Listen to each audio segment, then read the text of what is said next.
This truck helped build the town I grew up in, and a few years ago, I decided to bring it back home. Truck number 10 wasn't supposed to survive. It spent decades working, hauling concrete, building roads. Then it was left behind, rusted and forgotten. But this truck has a history, and that history starts at home. In the 1940s, this autocar worked for Beard Sand and Gravel in Milford, Connecticut. It helped build the town I grew up in, the roads I drove on as a kid, and foundations that are still standing today. This wasn't just a truck.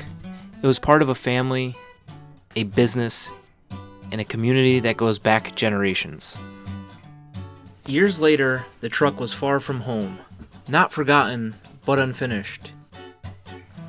It had already lived a full life, and it deserved more than to fade out someplace nobody remembered why it mattered.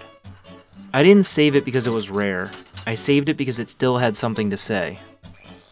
What followed was years of late nights in the garage, learning, and breaking more things along the way. My friends and family showed up, and this truck slowly came back to life, not restored, but remembered. Every scar stayed, every repair had a story. Then came the real question. What would happen when we didn't have a way out?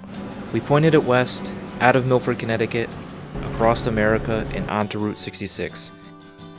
Thousands of miles, breakdowns, small towns, strangers who became part of the story, a drive full of problems and moments you couldn't plan for.